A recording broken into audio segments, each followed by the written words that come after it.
Hi guys! Welcome sa Janmim TV.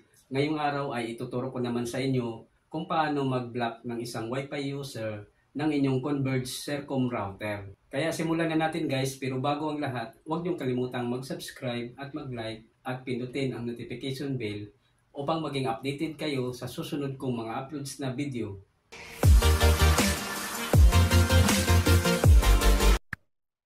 So bago tayo magsimula, kailangan nakakonect na kayo sa inyong Wi-Fi router. Kung connected na kayo, ang unang gagawin natin ay mag-open ng web browser. Kahit anong web browser ay pwede nyong gamitin. So itap lang natin itong Chrome. Then pag nag-open na siya, itype lang natin dito sa address bar yung IP address ng Converge Sercom router na makikita sa likod ng router. Itong http://192.168.1.1.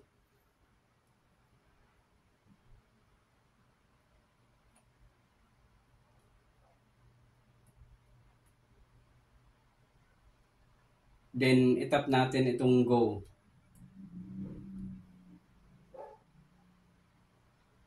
Then itap lang natin itong login. So ayan guys, ito na yung kanyang login interface. At dito sa username, ang itype natin ay support. At sa password naman, i-type nyo lang kung ano man yung inyong sariling password. Dahil kung nakapagpalit na kayo ng password dati, ay hindi nagagana yung kanyang default password.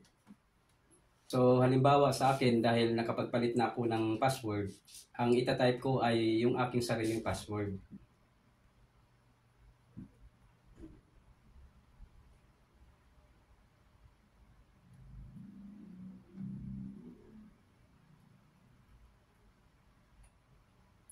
Then itap natin itong login.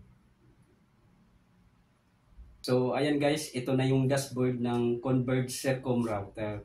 At para makita natin yung lahat na wireless gadget na nakakunik sa ating Wi-Fi router, kagaya ng cellphone at laptop, ay itap lang natin itong active clients.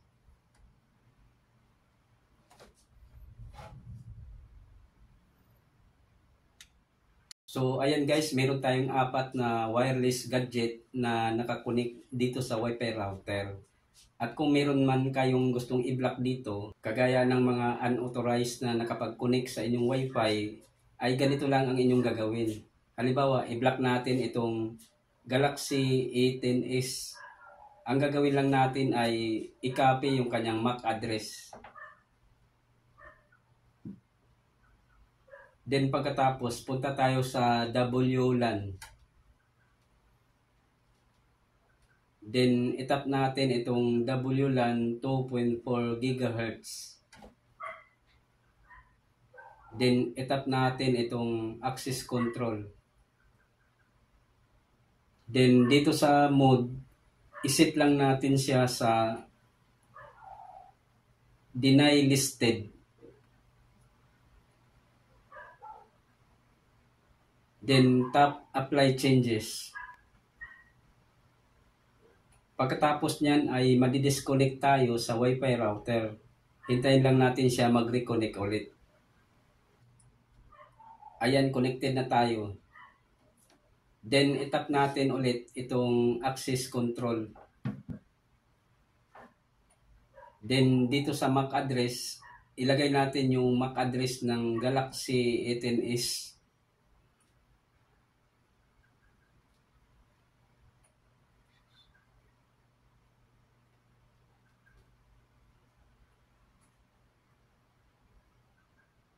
Then pagkatapos, itap natin itong add. Pagkatapos niyan ay madi-disconnect ulit tayo sa Wi-Fi router. Hintayin lang natin siya na mag-reconnect ulit. Ayan, connected na tayo. Then itap natin ulit itong access control. So ayan guys, naka-block na yung Galaxy A10s at hindi na siya pwedeng mag-connect sa ating Wi-Fi kahit alam niya yung Wi-Fi password. Ngayon kung sakaling gusto nyo nang i-unblock yung Galaxy A10s, Ang gagawin nyo lang ay i-check itong square na to. Then itap nyo lang itong delete selected. Then pwede na siya ulit magkakonek sa ating wifi. At para malaman natin kung nakablock na nga talaga yung Galaxy A10s, ay itry natin i-connect yung mismong cellphone doon sa ating wifi router. So i-log out na natin.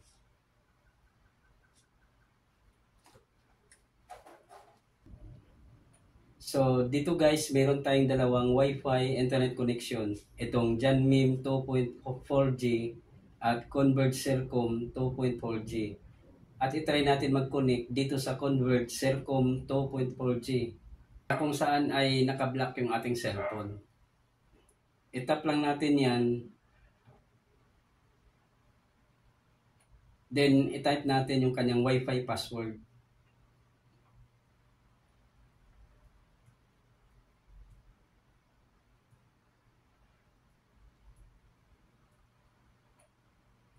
Then tap connect.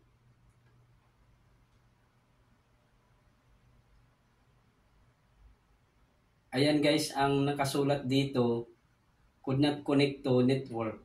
Ibig sabihin, nakablock na yung ating cellphone dito sa Converge Sercom router. Itap lang natin okay. Next naman ay itry natin mag-connect dito sa Janmem 2.4G na kung saan ay hindi nakablock yung ating cellphone. Itap lang natin yan.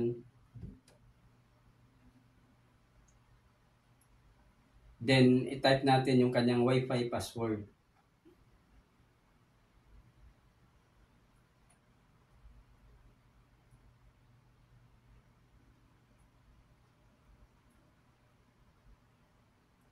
Then, tap connect.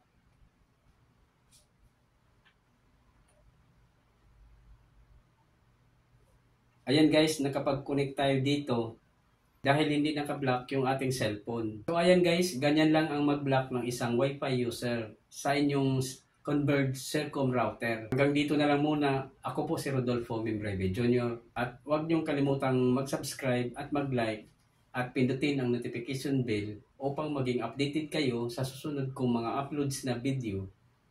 Bye!